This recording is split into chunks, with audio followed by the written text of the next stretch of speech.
Hey everyone, welcome back to Crossroads. I know it's been a minute.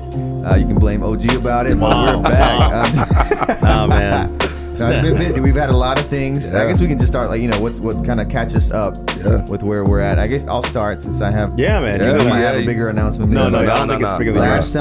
Which I was thinking of how to announce it because I was thinking of doing it in the podcast last time when I told you, but we did it off air. But in case you don't follow us online or haven't kept up with where we are, Chantal and I are pregnant. Yay. We are 7 months. Like you're super pregnant. Super too. Like it's pregnant. not barely. Like Chantal is like this Wednesday is like 31 weeks. Wow. So it's like, and I always made fun of parents that said 30, weeks because I was like, just say it in normal language, months or whatever. But I don't know how to do that now because everything is It's weeks. It's It's weeks. weeks, yeah. So I'm like, and I don't know how to do. It's a whole another conversation. But how they count the month? Because when we found out we were pregnant, we're like, oh, it's probably 4 weeks. It's like, oh no, you're 9 weeks pregnant already. It's like, Wow. So it's like almost like you skipped ahead a little it's bit. like you count like 2 weeks before the period. Something like the last. Yeah, it's just very weird math. But How are you feeling, man, about like impending? We haven't talked about this, like impending fatherhood. Okay, I didn't know what the word after. No, impending. like you're about to have another being that their life is in your hands. Like we haven't talked about this. How do you feel? Like, crazy. how are you feeling? Yeah, man, it is very exciting. First of all, it doesn't feel real. Yeah. 100%, right? I mean, obviously, I feel know the it's baby. real, but- I know it's real. I can see it. You can hear the heartbeats. You can feel the kicking. But I don't think I think it's really real for Chantal, obviously, because she's carrying the baby. For me, it's like, all right, Yeah. But yeah, I mean, we're super excited. But because this is like the way I think about it, it's like when I got married, that's okay. It's just you've had relationships before, so you know what it's like to date someone and all that. Time commitment, whatever. We got dogs. We've had dogs before, so this is like the first time I've never been responsible for another human at this level. So there's a lot of like fear and like stress and like oh my goodness, and I think taking time. I think to really yesterday was a rough day where everything I felt like we're moving into new church. New house, New everything, man. New everything. So we're there, and so I'm working on the dryer vent and the dryer, and so the new wall adapter is 4-pronged, right? So it has 4 things to put in the plug. The dryer we had 3, so I gotta go. So I'm doing the thing, watching YouTube, did that, taking a little bit, finally get it done. And so right when I'm about to fix it, I move it. I already had the vent connected, the little tube, the coil, that whatever, goes up into the thing. And it rips and breaks, right? Oh. And that was like one of many things that happened that day where it was just I was off, right? Yeah. And so Chantal comes in and she's like, yo, you're having one of those days. I have those at work. And I'm like, I'm not trying to hear that right I was like, I don't need this right now. And she walked out and I felt bad. So I go out. I'm like, I'm sorry. Yeah. So thinking back this morning, I wake up. I was like, you know what it was? I woke up yesterday and I really didn't have any personal time with Jesus. Yeah. You just went. I just went. Got up, soccer starting. So I watched the game at 9. And I was like, I didn't really stop to pray. I didn't really stop to read the Bible. It was like, it's just kind of sometimes in that weekend, it's out of a schedule. It's not the schedule's broken. So I was like, man, okay. So today as I was meditating on that, I was like, I really, as with this whole stress part, I mean, it's adding a whole new human being. I'm like, you can get stressed with just the two of you. Imagine now a whole nother baby that needs you every second. Yeah. So it reminded me like today was like, okay, I really need to have like be on my A game in the sense of like what's the warm up for my exercise that I need to do so I don't cramp up on the exercise, right? What's my go-to routine? And when I read the Bible today, I prayed, it wasn't like super deep or anything, but it was just enough to like, today was totally different. Better day, and I did the vent thing, happened quickly, so everything was like, wow. Yeah. So that's kind of been every day, every week I'm learning, okay, I need to be kinder. And if I'm getting frustrated with Chantal now with this move, man, God, I'm gonna need grace, right? So you know what I'm saying. So it's been like just a lot of revelation to myself. So yeah, it's fear, but it's exciting. Everyone's telling us just be gracious with yourself, and I think the last thing is just I mean it's exciting. It's just kind of like the unknown and taking it slow, but just trying to be in the moment. I'm one that's always planning ahead. I'm always thinking like, after that, so I'm looking the dryer, but I got to put something on the garage. So, but I'm not in the moment. And so I feel like I haven't enjoyed pregnancy as much because I'm already thinking we got to do this. We got to work on that. We got to work on that. So because you have a son and I have 2 daughters, and I'm telling you, man, like nothing, and Elton knows. Yeah. nothing prepares you for the overwhelming emotion when you see your child for the first time. That's what I hear. Yeah. And it's weird because you're not even expecting it, and all of a sudden you're just like, what is happening to me right now? Yeah. It's amazing, bro. Yeah. It's an amazing feeling when you see your child for the first time. Mess, bro. It's gonna be. But it's one of the most awesome things. Yeah. It's I can't even imagine how it is for like the mom. Like exactly, yeah. I mean, like for us, we're just there. We're just there. Right. Like, we're not doing anything. Cheerleaders. Yeah, you got this. But like they've been carrying this baby for all this time, and now they get to hold it. And I mean, I just can't even imagine. But it's an awesome thing. I'm excited for you guys. Yeah, it's gonna yeah, it's gonna be sweet. It's gonna be a fun ride. That's been man. It's a fun ride. That's crazy. Yeah. So huge. That's me, man. What about you Listen, guys? I got what it pales in comparison, man. I'm just living, So man. I'm mad at the Jaguars. No, listen, I'm excited. We got some time coming up off, which is gonna be good. We take a lot of July off. Good. So we got some trips planned. So this week and next week are kind of crunchy because I'm trying to get people in before I leave. Because once I leave, there's going to be a 2-week gap where like no new people can come into the practice. So it's a little bit jammed up, but life is good, man. It's good. It's been a good summer so far. The kids are at camp this week. Nice. They're at Kalakwa, so I'm bacheloring it this week. Yeah, Just me and the dog.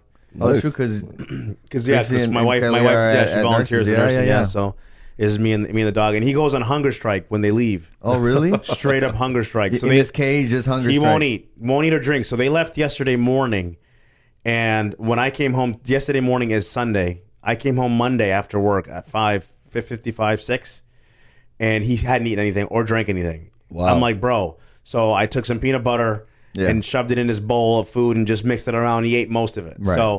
Because he doesn't. By day 2 or 3 he eats. But it's the first 2 days. Whenever they leave, he stands by the front door. And he just like, I'm not eating until they come home. Just mourning. Yeah, just mourning. Just depressed, bro. Just looking out, man. So my life is I had to trick him tonight. I didn't want to live. No. Because he and I are cool, but with them, he's like, it's So I had to trick him. I put some peanut butter in there and he ate. But yeah, no, it just... My life is it's going good, man. But I'm looking forward for the next few weeks. Yeah. I'm gonna get out of here in July. That's nice. I feel like we've gone from like most exciting to medium exciting to like nothing exciting at all. I got through the day. Right, like I made it. Right, yeah. It's just been I don't know. Everything's just been normal. Like, nothing crazy, nothing out of the ordinary. Nice. We had our One Accord. We had our concert. Yeah. This past weekend at it's your new church. South Point. Nice church too, man. Great people over there. Shout out to South Point. Yeah, definitely, man. They showed up. They showed up, man. Yeah. Just friendly, They're nice. Yeah, it was good. Food, good food. Good environment. Very friendly people. Yeah. So that was really good. And this past, I don't know if we would term this as exciting, but this past week, a little more than a week, it hasn't been a normal routine for me, even work wise, and so it's just been a little bit more relaxed. And so yesterday felt like the end of that kind of relaxed period. And it's like, all right, it's back to the grind, so to speak. Yeah. So it's like, all right, back to it. But everything is good overall. Yeah. Summer is one of my favorite times of the year. I just love the summer. Just a lot of nostalgia, like summer vacations as a kid, and time off from school. So just the warm weather and just the long days. It just kind of brings that those memories back, and kind of makes me feel pretty good. So good, man. Yeah, that's great. That's a good point. I miss that too. Like you don't think about. I think college is probably the last time, unless you took. And it depends on what your major. What your major was, but it's like high school, college is the last time you really had a summer because as an adult you're like just keep working. It's like just time when off. When is the summer break? It's like you don't get it. Yeah, like, that was just school. Yeah, and you take it for granted as a kid, man. You don't realize when you're a kid growing up that is some of the best times of your life. Oh yeah, you don't know it as a kid. You're like but you don't know it. Because you're like I want to grow up. I want to get. I want to get older. I want to get this. Place. Yeah, but when you get older, you're like man, like not just stay in school, stay at home. Yeah. Man. Yeah. Remember sleeping in till like noon? Man. You sleep in till noon. Well, I still do that because I'm a play. That's right. That's true. But then you could go to sleep at like 3 a.m. Oh, man. And be fine. I can't do that. Fine. Listen, there was one day, this is a tangent, but there was one day that I had come home from college and one of my buddies came over. We were playing some video games. And we stayed up. This is in Massachusetts. It was winter break because the sun sets around 4:30. What were you playing? I'm just curious. StarCraft. What console? Oh, that was a PC. Oh, okay. Yeah, it was PC. I thought you were gonna date yourself. No. This is back in the day. What But like the sun sets at 4:30 in Massachusetts in the wintertime. Yeah. So we stayed up till 4 a.m. Right. Wow. And he left, and I went to bed, whatever. And I got up and I went upstairs. My mom was cooking, right? But it was dark out. Yo, I slept through the whole day. Like that was actually the next night. That wasn't like You don't remember like No. Like I when I woke up, they had their whole day. And my mom was making dinner for the next night. you're like, it's at 6 a.m. Why is it? It's like, why is it dark?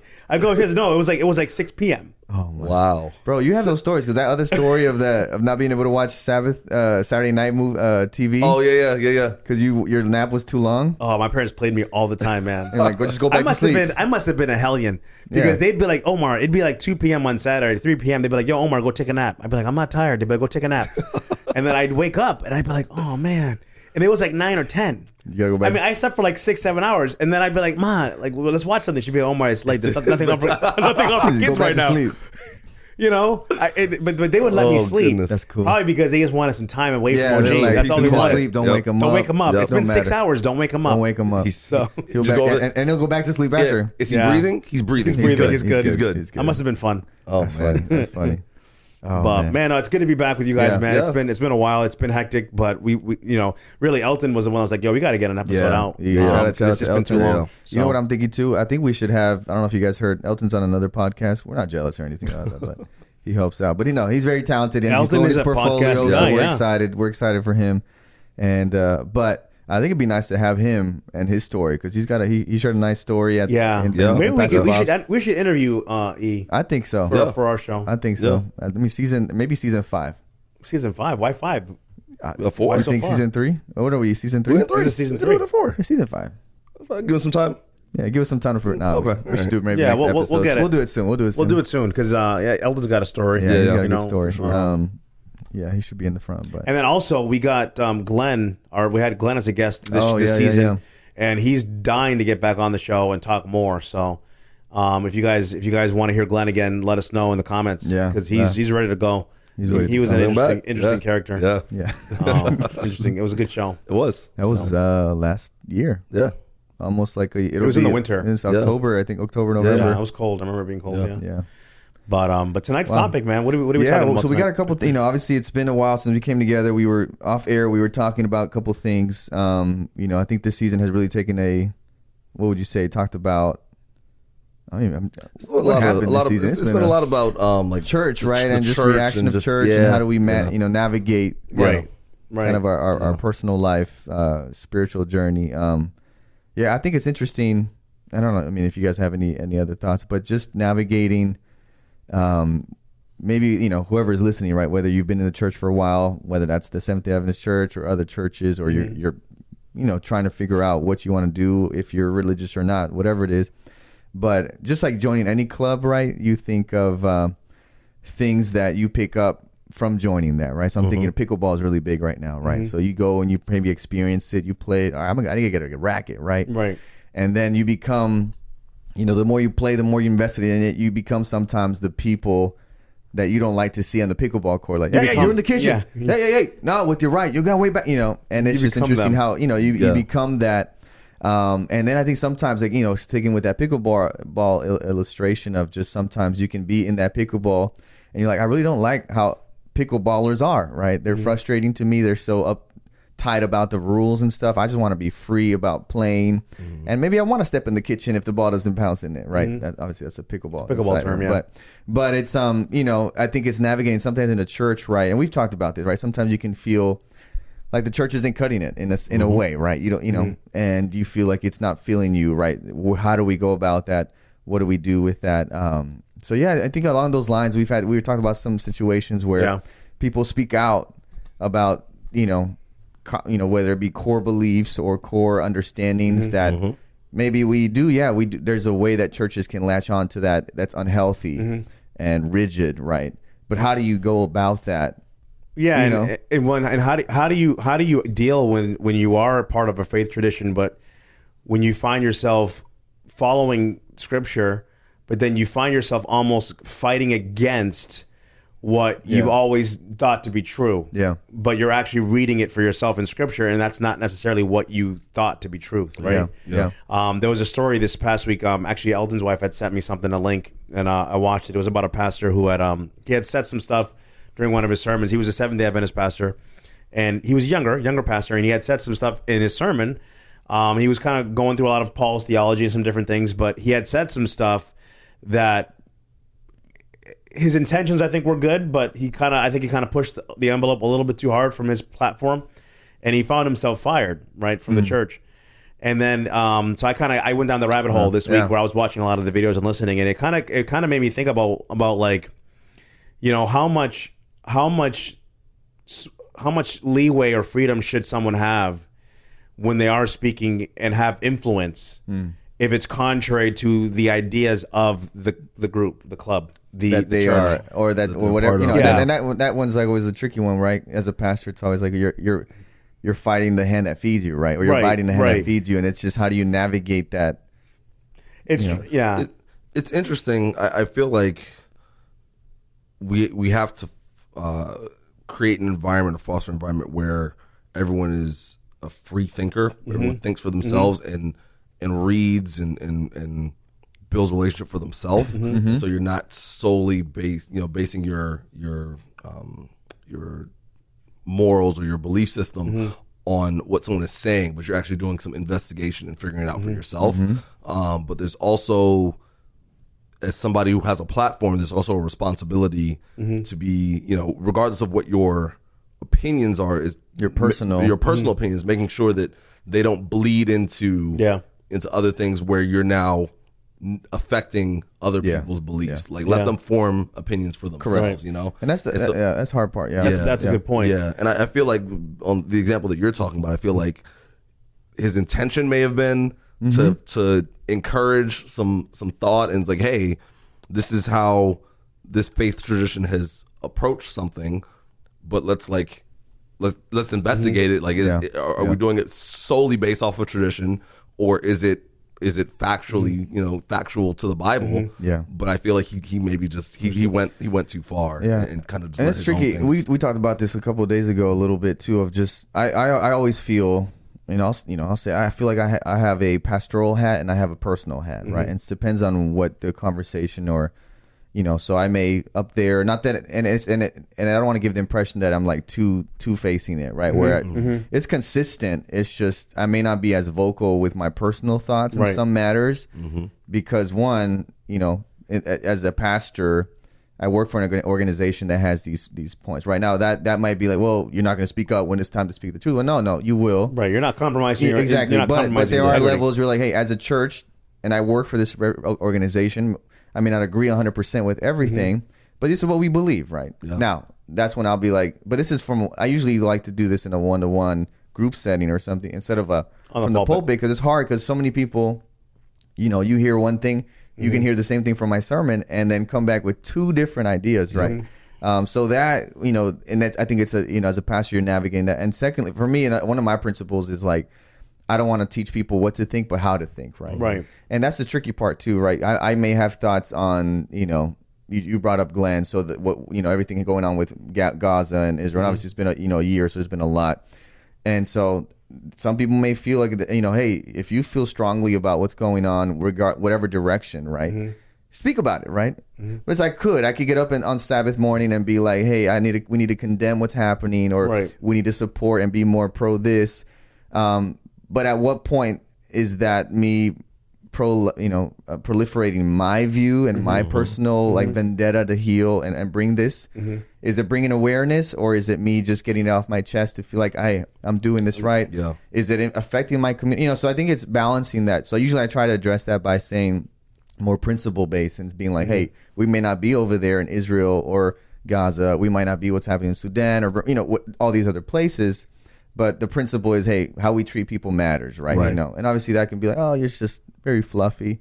But it's hard because you're navigating that, and there's going to be always times when unless you're self-employed and you're your own boss, there's always going to be times where you're like, I don't agree with that stance, but I work for that, so I need to, it's tough. I think there's this tough. idea a little bit though in just theology, right, and like doctrine. How people there's an underlying idea where people feel that we have to agree on everything. That's right, true. and that's then true. it's kind of like there's things that we're not going to agree on. I think there's some fundamental Like things, non-negotiables, non-negotiable type Yeah. stuff as far as the core of what the gospel is. That it is what it is. Like it's Jesus Christ and Christ alone, right? It's like that kind of stuff. But there's a lot of opinions. We went over this recently in Romans. A lot of opinions that people can kind of fight about Yeah. and really miss the core message. And I think oftentimes people use opinions as doctrine. Yeah. You know, and that's where you get into personal trouble. beliefs, yeah. You know, personal beliefs, Yeah, right? and I think this is something that we were talking about last week, just in a personal conversation. It feels like society has kind of skewed towards either this or that. There is no middle ground. There is no nuance. There is no, part.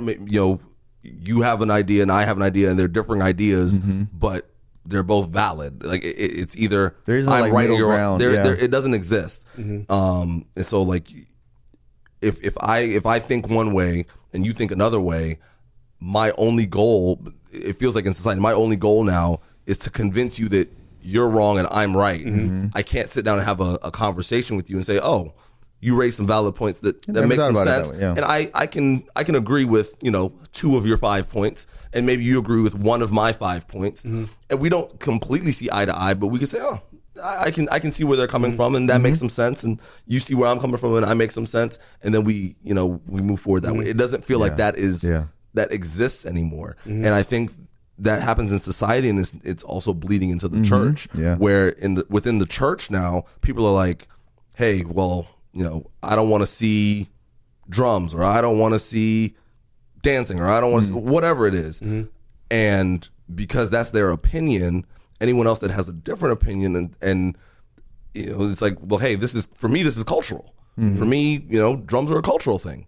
And so I want to see the drums. There is no middle ground where it's like, okay, well, let's find a way where we can honor your culture and your heritage, but also honor my culture and my heritage, or kind of come to some sort of understanding with my opinions and what I'm comfortable with. It's no, this is my opinion, and because it's my opinion, it now has to be law for everyone else. Right. Yeah. Right. That's good. Again, referring to past conversations, but we were talking on Saturday night about kind of along these lines, right? Of as pastors, right? And the role of preaching. How do you prepare? How do you choose what to preach about? And I thought about yesterday at some point how I was looking at it, I was like, okay, what did Jesus do? How did he preach, right? And so when he's in front of crowds, there's that conversation he has with the disciples, and they're like, why do you always teach them in parables, right? And it got me thinking, I was like, I never thought about it. Like he was, obviously, he has a Sermon on the Mount, but it was very relational, right? It wasn't like doctrinal. He could have been like, I guess you could say it's doctrinal, but it wasn't like the 10 Commandments type of thing. It was like, hey, if you look at a woman and you commit adultery, like you've done it in your heart already before if you look at her in that way, right? Or, very practical relation as to, hey, this is how you pray to God, right? This is when you want to give, don't let your right hand low. Practical. Yeah. Very practical. Yeah. And then the disciples in a different conversation, hey, why do you always do parables? Like, because I could tell them straight up what it is, but a lot of these people have eyes, but they can't see, ears that they don't hear. And then he's like, but I'll give you the explanation. And how does he do it? He does it in a small group, right? Yeah. And it finally clicked for me. I was like, interesting. When speaking to the masses, you can't it was be so spoken in a way sometimes. where if somebody really wanted to know, they came up to you afterwards, or they were like, "Hey, what did you mean by that?" Right. Versus like, that's deep, bro. That's deep. I've been wrestling with that because he was talking to yesterday. tons of people, and they're like, they have ears, but they don't hear. Right. But if you came up to him and you were seeking more, it would become plain. That's Nicodemus, right? Yeah. Wow, And I think what's interesting that's with deep. that too, I've been wrestling with that yesterday. He also asked questions, and so they would ask him a question, and he wouldn't respond with it's this or it's that. He would ask them a question. He's like, and then they'd figure out. What do you think? How do I gain eternal life? Yeah. What do you think? Well, this is okay. Well, sell everything, give it to and it's, So that's been making me think, because that's kind of the angle I've thankfully been taking, right? Where I'm like, again, I'm not trying to teach you what to think, but how to think. I'm going to give you principles. Now, it may make me feel like maybe I should be super specific, right? Right. But it's hard. You address injustice, for example. You can think about, shooting of black individuals by police, right? But then you got Or you go, well, you're not talking about this in Israel, or you're not talking about that, so it's hard, right? So it's okay, easier, obviously blanket principles. But I was thinking, man, sometimes I think as pastors, as leaders, and even as we get up there and we want to be super specific, which there's not a problem. Hey, you want to talk about some of the doctrine stuff? Hey, righteousness by faith. That's it. It's in what Jesus did. But there is a level, I think, where I'm casting a net out, right? And if you're curious about it, right, just like Jesus, you'll come and we'll have those one-on-one. And then we can have, it's more nuanced. Like we talked about, right? You hear the conversation. You're like, okay, man, I got to love my neighbor as myself. Who is my neighbor? And then you're like, Pastor, I got a question. Like, would you, and that's where it's in your context. So Cheryl was like, I have this question at work, this person, blah, blah, blah. It's like, let's talk about it. Because now I know the context. I can speak into your context. And you're more free to discuss it because it's just. And that's why my hat goes into a personal hat. 30 people interpreting what you're saying. Right. It's just you and a Cheryl. Correct. Not to mention the person that is asking the question. Now, if you have to give them an answer, if you give them something that may not be exactly what they're looking for, or may condemn them in a sense, it's not that you came out and attacked them. They asked a question and you gave an answer, and you can kind of go more in depth with your answer. You can explain it more, and then they can say, well, I kind of, you explained it, I kind of feel this way about it, and you can really have that two-way dialogue and two-way communication. Because what I feel like happens sometimes is, people go to church, especially people that may not have a lifelong a life spent within the church, right? Maybe they come in and come out, they kind of ebb and flow, and so they come in and there's someone speaking and they're coming down on this, we should never do this, and we don't, and that person's sitting there like, well, I do that, so you're saying that we should never do that. I guess it's in for me. I guess I'm doomed. Whereas if you say a principle and get them to start thinking, then they say, oh, well, what about this scenario in my life? I don't know if does this apply to this? How does this work? Yeah. And now they're engaged. Now they're asking questions. Now they want to come back for more because, all right, you gave me this and I get it, but give me what else? And it's almost like Jesus didn't reveal his whole hand because he wanted them to come and ask for more, right? So he gave them, and you're like, oh, that was a cool story. Samaritan, that kind of triggered me a little bit. The Samaritan did the good thing. But then it's like, how do you go deeper, right? And so.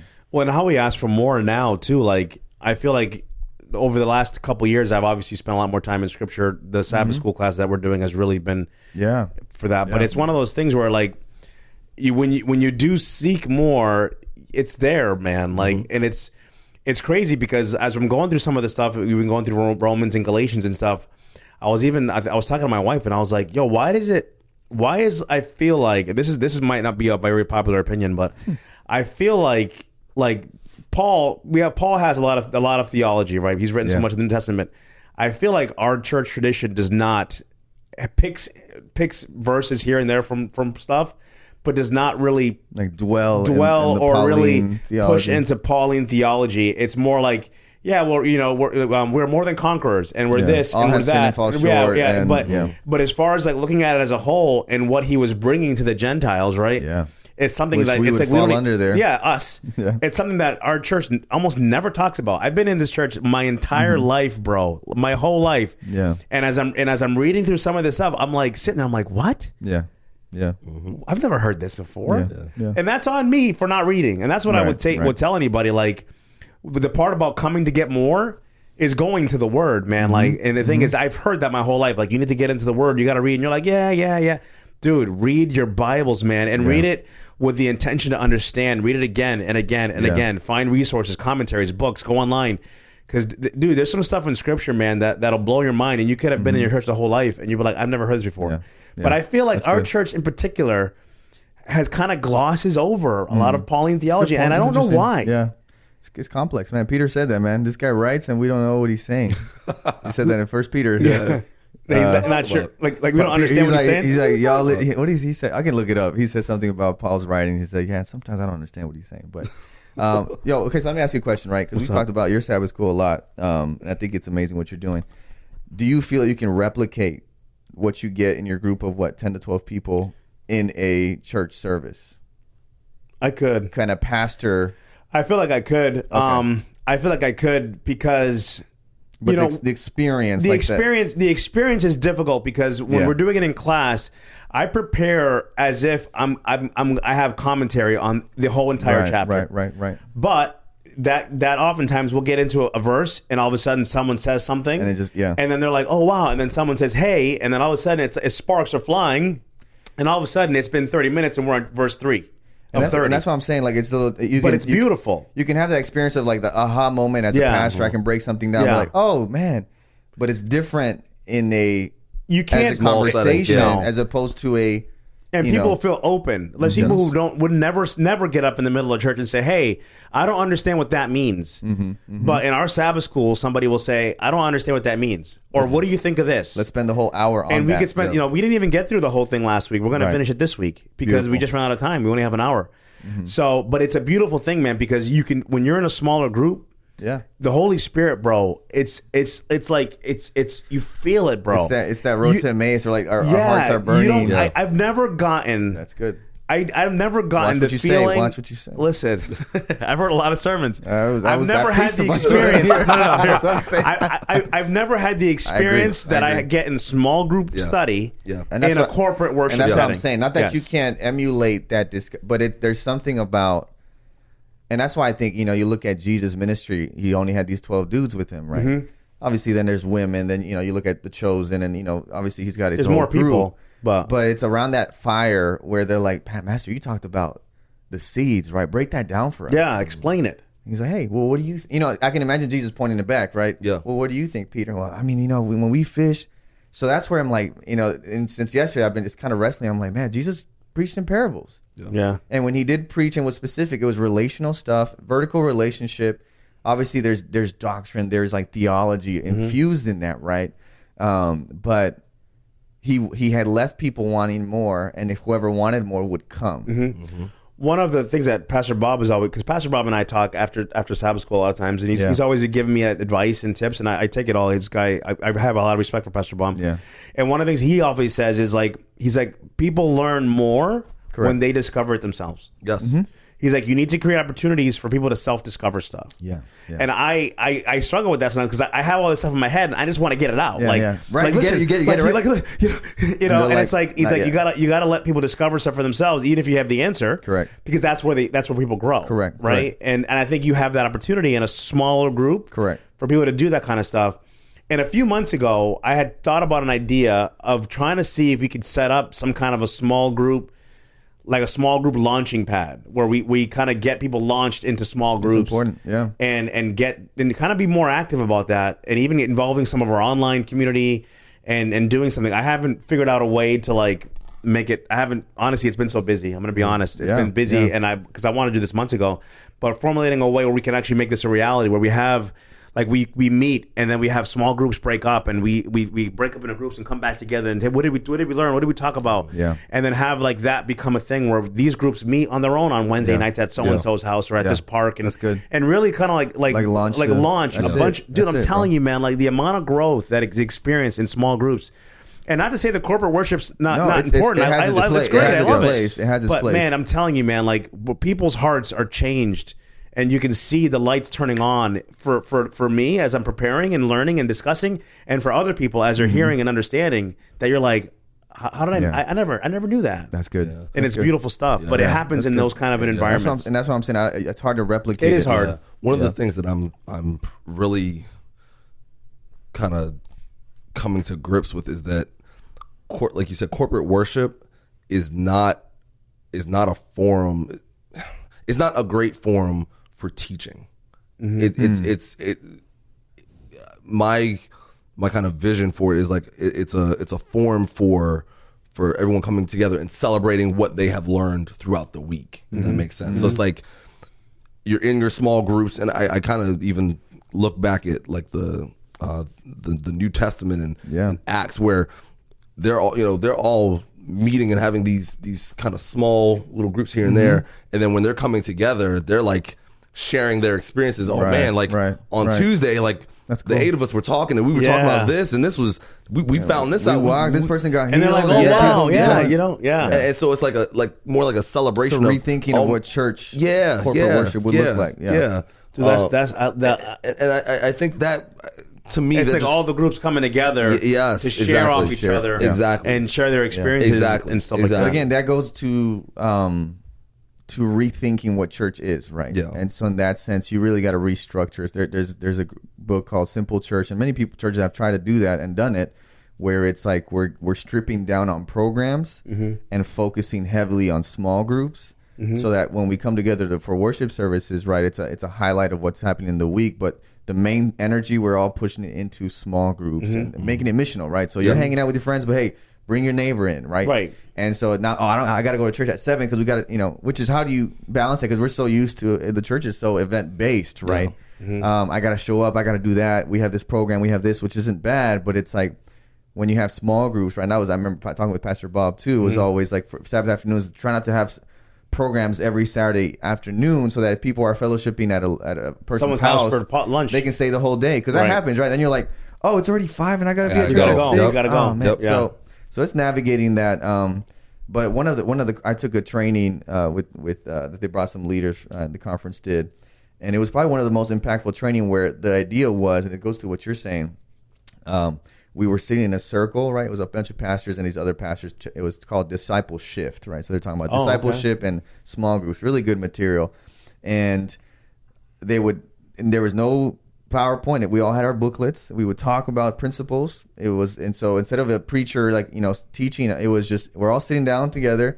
There's a leader leading us, like a leader, and then talk about the principles. You have open time sharing around the circle. And then he'd say, all right, now break out into your groups and discuss this further. So then we would break out for 30, 40 minutes, and then we would come back and share. And then he shared, the best way of learning, like 10% of learning or effect, or what is it? It's kind of like preaching or teaching like this, how normal Sabbaths are, only helps like 10% of your learning. But if you're able to learn in a small group where you're engaged with the material, you're hearing it, you're practicing it, you're sharing it now, you're trying to teach it too, it's like at a 70, 80%. So it's like, so his thing is like the way we do school, the way we do church is not effective to learning and growth, because it's just, it's only 10%. It's too passive. It's too passive. You're just sitting there for a while and you're just 20 minutes. All right, great, good. What you just described reminded me of like the college experience, right? And so like the college experience, especially like your 100, 200 level courses, you come in and you're in this big, especially if you go to like one of these like big state colleges, you're in this lecture hall with like 300, 400 people, this big auditorium, and you're just sitting there, and this guy or this lady is just talking, and they've got these slides, and you're just trying to write down notes. You have no idea what's being talked about. You're just like, I got to get all this information down on paper, just so I have it. I'll study at home, and I'll study at home. I would record it. Back in the old days, I put my tape recorder on just there. Record it. But what is really effective and efficient is if you got like 3 or 4 really good friends in that class, you're like, all right, guys, at 3 p.m. let's just get together and let me draw it on the board. And so now and now you're discussing like, oh, so I picked up this, he said this, and when I read it, I kind of understand this. I missed that. Yeah. And now you're all kind of sharing collaboratively, right? And you're teaching each other, you're teaching learning, each other, and it becomes it sticks because it's not just hearing somebody say something, you're just trying to memorize it. You have an engaged experience where you're like, oh yeah, like you get the test, right? You're like, oh yeah, I remember we were talking about this, and he was talking about how this relates to so and so and such. Right. Boom, I got the answer. Well, this is the thing, though. Then what are we going to do about it? Because that's the thing. I was talking to Elton. I was talking to these guys, and I was like, listen, like in the Crossroads, we have a lot of ideas. We're passionate. We love this stuff. I know for Pastor Sebastian, he's got his own church. He's about to have a baby. He's got a lot of things, but like you, me, there's some other guys in the church that like I want to do something about it though. Yeah. Like you know what I mean? Like I don't want to just keep talking about it. The tricky part I want to do something. How do we do? What can we do that we can actually do and actually put what we're talking about into like action, into practice, right? Because you and I talk about it. We sent a text out, kind of like wanting to do something. Like I want ideas, from you. We want to get ideas from the listeners. And like I want to start like in 2024, man. I want to start something 2025 that can grow and create 24. 24. You talking about now, or you want to for still next got this 6 year. months. We still Before, got 6 months. okay, my before bad. December. I'm already putting you at next year. No, Okay. before December, like I want to start We still something got 6 months. Yeah. that can kind of be like the beginning of a small group type thing, or just another way of worshiping. Yeah. That we can kind of work together and grow, man. Because, dude, I'm telling you, man, like, yo, we got the gospel is good, man. Yeah. The gospel is good. Yeah, I think the main thing. There's two things, right? What ideas do you have? Because I know I'm not Yeah. expecting you to be like integral in this, but yes, at least an advisement role. I think like, yeah. No, man, pay for listen, my services. No, no, it's no, free, I think but the biggest thing consultant is fee. like, and I learned this in the class in seminary, like it was in a marriage class, and it said whatever you want to see from the other person, you have to model it, right? We have like those neurons that model, right? And so whatever you see. So it's like you got whatever you want to see, you got to start doing it, right? And we talked about this a little bit. Hey, if your church is lacking on this, yeah, do something. step up and do it, right? And it's hard. I get it. You know, we've been blessed to be in a good churches with good people and whatnot. But I think it's just you starting. You may not be able to impact. You know, this is from a pastor's perspective. It may be hard for you to get the pastor to buy into what you want to do. This model here of changing service, and some pastors have done that. They'll preach a 30-minute service, a sermon. It's not super heavy. It's not super detailed. It's enough to launch. And then right after that, they break out into groups. Or sometimes they'll have an open mic. But I think breaking out into smaller groups is better. Then, hey, we just heard what the pastor talked about, XYZ. Let's discuss it, right? But that means changing the whole format of the worship service. That's a lack of control, a loss of control by a pastor and leadership that many people don't want to do because they're like, I want to teach you what is biblical, right? Going back to that first part, as a pastor, you're like, how do I know that they're not teaching? And I think that's where you got to trust the Holy Spirit, which is what the early church did to guide the conversations, right? So there's ways to do it. But I think at this moment, it's like, how do you, as a church member, right? Because I can see what I can do as a pastor, which is I do want to go move our church into small groups and really focusing on that as well as as a way of discipleship, as a way of growth. But as a church member, I think it's just, like you said, just doing it, just starting with whoever you have around.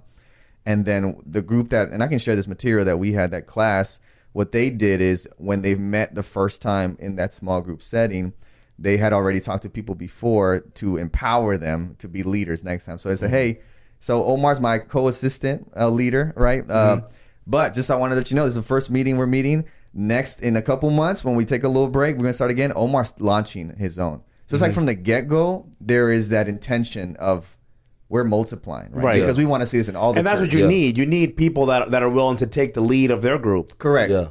But what amazes me is like usually we wait till the end and be like, yo, you've journeyed this whole, Cheryl, what do you think? You can do it?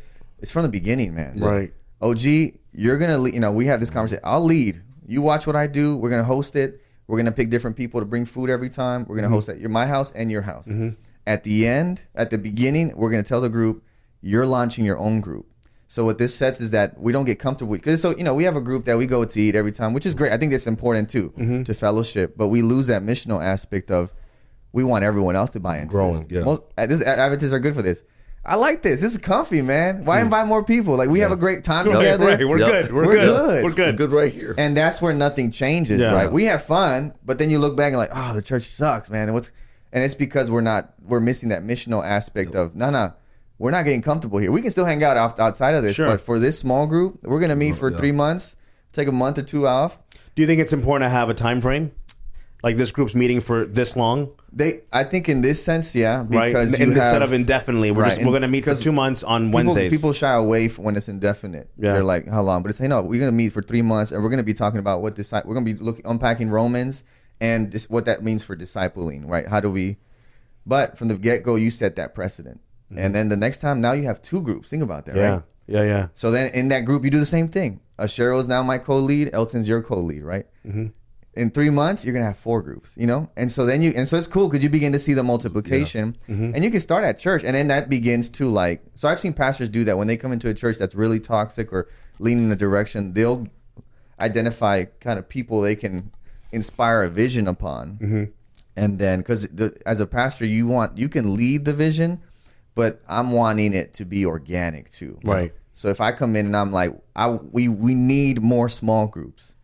All right, sign up. Everybody better sign up. All my leaders better be on it. All my elders got to lead one. They'll do it for 3-4 months. You're not going to get real buy-in. You're not going to get real real buy-in. It's not theirs. Yeah, it's not theirs. There's no ownership. They didn't come with, so now what I'm doing is identifying what my church needs, right? I'm not trying to plug in anything, but I'm okay. And then it's slowly in conversation one-on-one. Hey, what do you think about this? Maybe making some small groups, that'd be good. You can share. Oh yeah.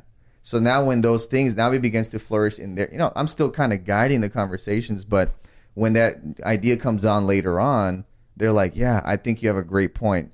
This is our idea to do. A lot of pastors come into a new church and have their passions, their perspective, their thing, which is great. You can, and sometimes you need that in a bad church or a toxic church. But the moment you leave, that goes with you because that was your thing, and the church never bought in. The hard part about it is that organic time. It takes time. Yeah. But the thing I think you guys can do here, and I would like to do that over there too, is that you just start modeling. And as pastors, we don't do that. Sometimes like everyone's got to be in the small groups. But we're not in small groups, right? So they're like, if you're not doing what you're wanting the church to do, the church is not going to do it. There's a lot of people in our church that really enjoy the small group environment. Yeah. There's a lot of people, and I think what the small group environment allows you to do as well, it allows you to get people that are not comfortable walking into the. There's some people that would never walk into a church experience. There's people that I wouldn't want walking into the church. Yeah. But here's the thing: when you have those small groups, you get organic, authentic conversation, and so you can get somebody that would never set foot within the walls. Yeah. You say we're hanging out at Panera. But they'll come. We're coming every Thursday at 7:30. We're hanging out at Panera, and they'll go. I love Panera. Sure, I'll show up. And they may, at first they may. Not say a lot. They may not say a lot, or they may say some stuff where you're just like, "Whoa, that's way off." Which the is wall. okay. Like but that's fine because it's a safe space. It's a safe space for them to do it. And then when they realize, "Oh, I can, share my thoughts, my ideas, and I'm not going to get shunned or tossed out." Like people are listening to me, and we're having a dialogue. Oh, I'm willing to come back, and I'll invite my friend because they think kind of similarly to me, and this group is clearly accepting of me, so they'll be accepting of my friend too. And that also allows the group to grow, and it allows you to get people that, like I said, would never even think about setting foot inside the four walls. And that's what's great. What the hard part is, and these guys, the guys that I've been talking about, they've been doing this model at their church, and they say, look, it takes years from a pastor's level to institute this, right? Because you have to have buy-in. So something like it wasn't until year 6 or 7 sometimes that we had like 40, 50, 60 groups. And now you're like, wow. But it's like, there's a lot of groups that don't end up doing that. But I think it's that intention of, okay, how do we multiply? And my thing would be like, I just met my new neighbor in front of me, right? This dude, he has this nice fishing boat, got like a motocross bike, like 3 or 4 snowboards. So I was like, oh man, he looks, hip guy. There's a lot of young couples in our neighborhood. So I'm like, so we met. He just moved to Jacksonville. He's stationed now. He's in the military. So I'm like, man, I'm thinking now, what do I have to say no to at church so that I can maybe start a small group in my community here? Because that's probably the best, because we're thinking, hey, which is good, going to Panera, but hey, man, I'm literally, hey, yo, Wednesday nights, Mel, his name's Mel, Al, next door. We're going to have lunch. If you guys want to come, we're having dinner. Yeah. And I'm a pastor, we're just going to talk about, some life stuff. So it's like, if we're able to, and I think that's what the early church did really well, that instead of like, we had to travel 40 minutes to have our small group here, they were like, who's around you, right? Right. And that's the hard part. Obviously you maybe want to start with a couple guys to instill the vision, but it's like, how can I make it easier for myself instead of having, I got to drive to Bunnell every time? No, who's in the R section? Who's in the P section? In my, hey, I met this guy over here. And that's one thing thinking here, I made some good connections with my neighbors, but I didn't take it to that next level of like, let's break bread together, man. We didn't have to study. Let's just get to know. That's the thing too. It doesn't have to be where you meet and we're having a Bible study. Right. We'll just hang out. We can just meet, eat, talk, get to know each other and that kind of thing. And that's how we. think about how we got to know each other, right? That's what happened. Like you fellowship. And what's really interesting is, especially in our culture, people love to ask, "What do you do?" And so, like for you in particular, you can say, "Hey, just come out. Just come hang out. Let's have dinner." Eventually, someone's going to ask, "Oh, so what do you do?" "Oh, I'm a pastor." Oh, really? Like, a pastor? Because the guy, my neighbor, was like, "Yeah, we get some drinks sometimes. Y'all can chill." I was like, "All right, yeah, we can chill. Yeah, we can chill." He's gonna be like, "Oh, never mind." It's funny because whenever people are like, "Oh, you drink," I'm like, "Nah, I don't drink." They're like, "Oh, good for you. Good for you." I'm like, "It's not." They're like, "Congratulations." Right. Gold star for you. But they'll ask. It'll create dialogue. It'll just naturally. It'll be a natural part of the conversation. Then we're gonna say right here on the Crossroads, like we're gonna be starting something this year. Let's flesh it month, out, bro. Next month, bro. I'm gonna August. Dude, Yeah, how he's out. He's out. I'm out July. How did we start the podcast? Huh? How did we start the podcast? We had a conversations. How did we start the podcast? Yeah, we just had had a random conversation. Yeah. One day it's like, let's go the hooligans. And that's what I would say. Try that. Yeah. Rather than just launching, get a couple guys, whether it be Elton, Tom and Abby, or Cheryl, Pastor Tim. Yeah. Be like, yo, let's meet up for lunch, or let's have supper, a Sabbath lunch at my house. That means we're not coming to church on Sabbath and stuff. All it means is, hey, I got this vision.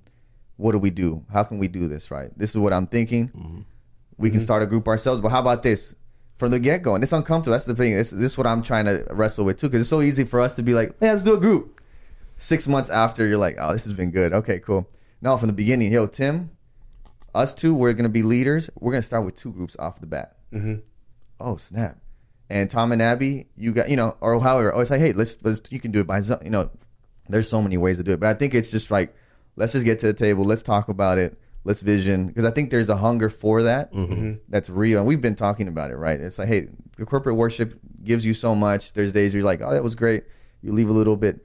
But to have a community with the intention that you're going to multiply. That's how they teach about church planting too. A planting church has to be planted pregnant, is what they say. Mm-hmm. So when you plant a church, your expectation is to plant another church in like 2 years. Right. Because if you don't, it's going to 20 years later, you're still here, right? Mm-hmm. And so that's the tricky part, though, because it makes you uncomfortable all the time, because you know that this is cool. 3 months, we had a great time, and I'm not going to be with you guys anymore. But it's like, I want to reach people that aren't. I don't necessarily want to reach people that are in our church. Like, I want to reach people that are like, most of the time we're comfortable with, I never heard about this. I'm cool here. I never heard like that's not what I thought you guys were about. Correct. You know what I mean? Like, I want to reach people that would never come here. Right. I mean, think about your sphere, and this to the listeners too. But think about y'all's spheres of influence, like the people you have, are with, right? So I think about Chantal. They hang out. She has a great work people in her community. They play pickleball. They've come to some of the birth parties and stuff. So it's not far fetched now to be like, yo, come to have lunch. We're gonna have a Sabbath, a Shabbat opening. Dude, right? I've got so many patients. You got so many people. You're close to. I could literally say, hey, we're doing a thing. I'm inviting everybody. Come through, and probably get 30 people there. And be like, I'm gonna throw down. I'm gonna cook. I'll make a bunch of food. They'll be like, all right, let's go. It's gonna be a Friday night, or whatever, any day, right? And be like, but you're not gonna get obviously into a deep Romans conversation there. No, but it's just like to get together and stuff, and that's how it starts. I mean, that's how people always say, like, it starts with connections, with relationships, right? And then from there, people ask questions, and when they ask questions, you tell them what you believe, and then all of a sudden, I don't believe that. Okay, then why? Like, and then that's it, man. Like, flows. Yeah, and that's something that we talked about. I think it was on season 1, where people are very receptive to anything that you have to say if you've built a relationship with them. Yeah. Like that, like, that guy who went to the Jaguars game is standing there. You're going to burn in hell. Going to hell. Ain't nobody listening to that. No. Like, I'm not interested. What you might be saying might be completely true. I'm not interested. But if you're my friend, if we've built a relationship where we hang out all the time. That's it. Then I asked you, oh, what do you believe? And you tell me, okay, I'm willing to listen to you because we got a relationship. I know we've gone long, but you go. August of 2024. Between now and then, it's June 17. Between now and August, let's get some ideas. Let's write some stuff down. We'll advise you. Oh, absolutely. Let's get some stuff written down. Yeah. And let's do something, man. Because I went home after one of our episodes, and I was like, maybe we had a good episode, but I'm like, I'm getting tired about talking about it. I want to do something now about it. I will say, it's beautiful, man. I'll share this story, man. My barber. We talked about. Chris, I met him at your show. At the gender reveal. So he does this. He's been living his life. He's been my barber since I got here, right? 4 years. I guess since 2020. So a couple months ago in December, we went to Yosemite together, right? And we talked about spirituality. He was raised in a Christian church or whatever, and Pentecost, whatever. His dad is actually kind of, I think, like a Messianic Jew or something like that. Mm. But long story short, he's like, yo, I think I'm gonna start going to church. And we've never had, like, he knows I'm a pastor. He's cool. He came to the ordination. Mm-hmm. I've invited him, right? Mm-hmm. He's come into the life. We've never had, like, theological debates, discussions. He's asked me some random questions, but I've asked him questions stuff. He's like, yeah, and I want to change my lifestyle. I want to do this. he keep talking as you know. When I come back, how's it going? He's like, bro, I'm reading the Bible now. Wow, my brother's Wow. giving, my awesome. dad's giving me this. Wow. The next time he's like, yo, what do you know about Ellen White? And I was like, oh dang. He's like, no, because my dad gave me one of her books because he's a Sabbatarian. something. Yeah, something. Yeah. And I've been reading it. I was like, oh snap. Next time I come, I got baptized, bro. Wow. Oh, wow. So he's baptized. He's now joining the church, right? And in Bunnell, one of this is Hispanic, maybe Pentecostal. Which is, I'm like, dude, that's awesome, bro. Yeah. So Dude, that's cool because I sat fantastic. back and I told Chan, and he's super excited. So we're talking in the barbershop, and everyone's like, he's like, yeah, man, I'm changing my life, you know, because it's like. Yeah. But what's awesome, gave my bro, life to is Christ. like, but it's so cool because it's seeing his fire, right? So he's like, I'm reading the Bible, He's excited, bro. Yeah. The Holy Spirit's the Holy working. Spirit speaking to me, man. I got deleted all of social media. I'm focusing on the Word. Wow. I sent Wow. the Bible project. He's like, bro, that's game changer because I was stuck on Isaiah. I didn't get it. That Bible project helped me out. That's So it's been awesome. really cool. And I'm sitting there and I talked to Shantan. We're like super excited because we're like, we didn't do anything, bro. All we You did. were a friend for him. You were a friend to him. Yeah. I was a friend. That's All we it. did was community. I don't know That's if it. he'll ever attribute anything. And I'm not attributing like, oh yeah, I'm the pastor. But it's just cool to be. It's kind of like the Holy Spirit's like, yeah, you see, I'm working, Yep. and you're just there. Right. Just your presence Yeah. allows for questions, right? So we had some questions here about this or that, and so so it's really cool to see that, And so now I invite him to the baby shower, to Yeah. the gender reveal, to the baby shower. So he's a friend, right? We hang out as much as possible. He's my barber, so we talk. So it's been really cool to see that, and like his baby faith, and like just to see how excited he is, like the glow in his eyes, and he's like, man, I love God, bro, and I'm, That's so I'm awesome. like, That's awesome. dude, and all I did was And that's That's and all God and wants. And Be that's, there. that's all the Holy Spirit. It's just Be there just for people. Be there. I'm gonna do all the work. Correct. You just Yeah. be there. That's the thing. Just you just be That's there. what I think going to the as we're with that small group is like, if we're not there, whatever that looks like. If I'm not present in my neighborhood because I'm always at church events, right? And my neighbors don't know me, or if I'm not engaging with people around me at work or whatever, there's never going to be that opportunity. Yeah, God will reach them, but I think to me that strengthened my faith, right? To see like God's working on him in spite of me, and I'm a Yeah. pastor. Like this is Right. what we get paid to do.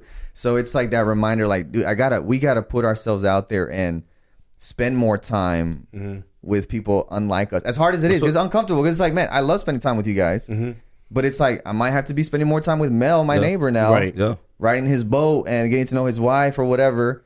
Just being there for them. being there but that's to what build we're- the kingdom, That's right? what we're That's what called to it's do. about. That's Yeah. what we're called. I find that a lot of times We lose that. and I know we're running Sorry, short on we haven't time. had But, it's 2 episodes in one.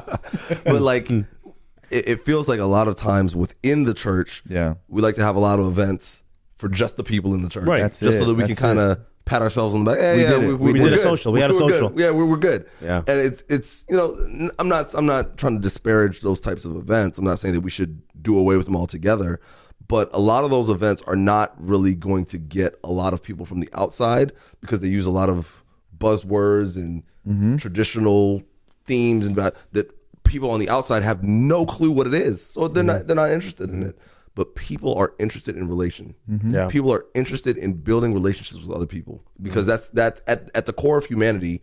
We seek relationships. Dude, that's a what we need. seek. It's a need. It's a need. And so if we just Before as human information, beings, man, we need that heart connection. So if we just fill that need and let the Holy Spirit work Oh. on everything else and just like you said, just be there, that's what we're called to do. That's being a fisher And of that's men. to me as a pastor. Sorry to cut you off. No.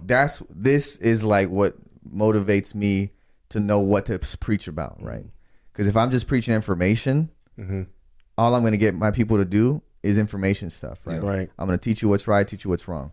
But if we're doing actual principles of, and it's like, oh yeah, we keep hearing it, but it's like, no, this is what we need. Like y'all need to be kind to people and be with the people, and this is where it is, right? God, the theology will come, the all that will come, but you kind of make what you're sharing, right? You know what I'm saying, as a pastor, and what you're leading, the vision you're casting, right? I'm seeing how big of that is, where people are like, different churches, but they're like, what do we do, pastor? And it's so easy to be like, oh, I want to do that, but how do I do it organically? And how do I do that so it's spirit led, right? And how do we, so many times I think pastors do things without consulting the spirit, and there's no power in it because it's like the spirit's not really in that, and it's like, it's just navigating. I think that for a pastor, that's the struggle, right?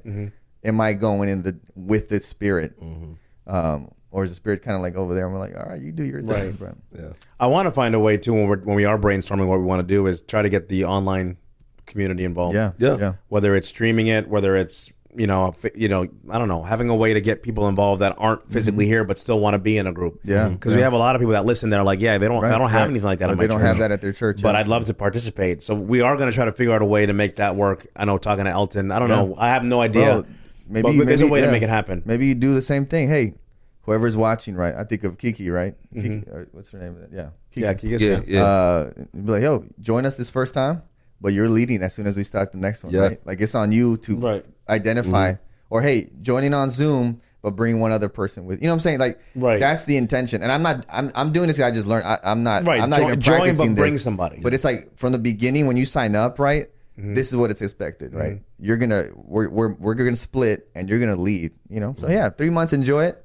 But next, you're up next. So. People need people, man. I was listening to this podcast this week. This is like just a small tangent, but we're going long anyway. So, but it's a podcast. It's about a guy who used to be in the mob. He was in the mafia, and he's a hardened criminal, and he's out, and he's just talking about his experience. And he was in one of the highest security, I think it's called the ATX or the ADX in Denver. Yeah. And it's a Supermax prison. Yeah. And the way that prison is set up, it's like the rooms in there are only on one side, so there's no one across from you, right? Oh, snap! And then it's kind of underground, so all the cells are completely soundproof. Yeah. Right. Oh, man. And you're in your cell. It's crazy. That's where like the Unabomber is. Like, Unabomber's there. Chapo's there. That's why I went to the rabbit hole, because that's where Chapo is. Yeah. So you don't even hear the other. Denver? It's in Colorado. It's an hour out from Denver. Yeah. And they say you don't even hear the other people, right? So this guy was talking about, this guy's a hardened criminal. This guy did a lot of bad things.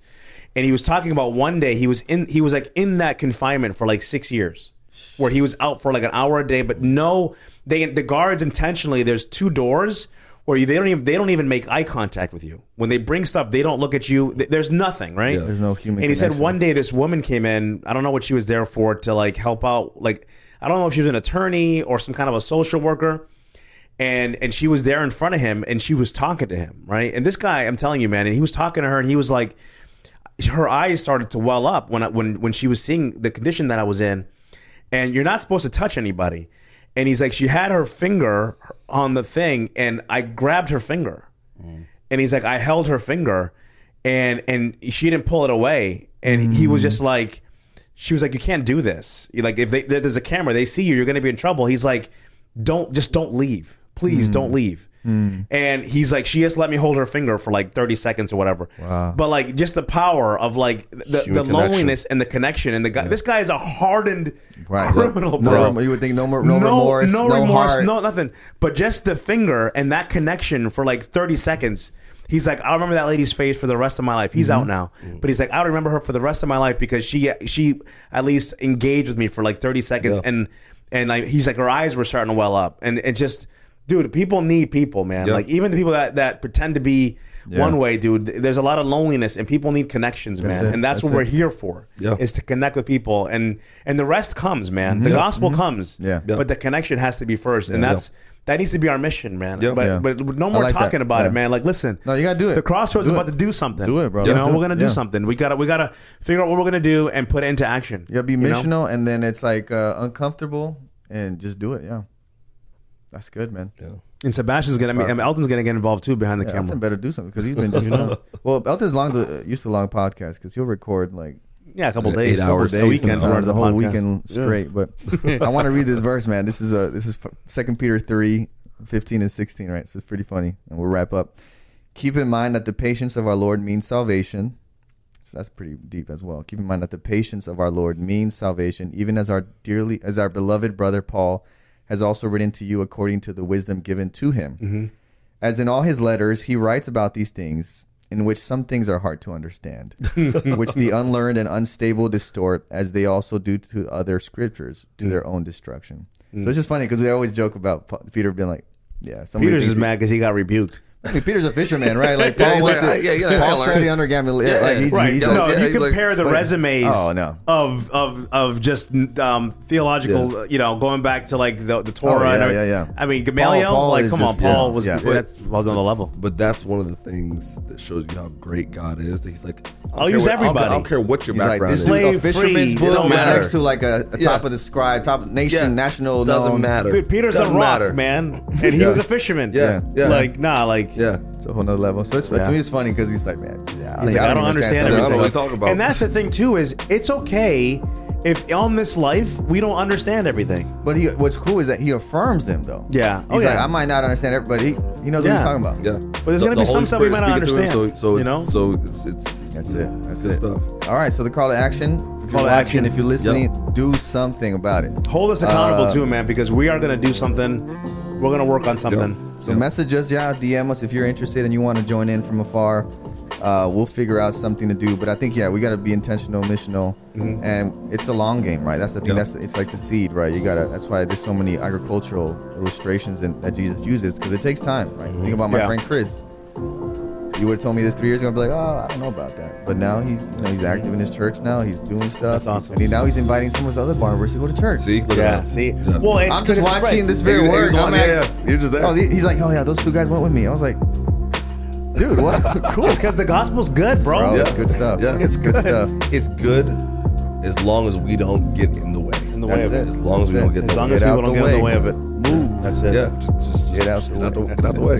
Oh man. Good stuff. Good episode, guys. Good It was episode. good All right. So catching if you up have with any guys. questions, DM us. Keep us accountable. We'll keep you posted on our next episode. What the plan is. But for now, like and subscribe wherever you're watching from. Whether you're on YouTube, Apple Podcasts, Spotify. Share this episode with if you your find it friends, interested. If you find it beneficial. And if you have any suggestions for what we're talking about, topics, share the suggestions. Yeah, absolutely, You know, absolutely. we're open to that. So, all right. Please don't fire me. All right. All right. Till the next time. Peace.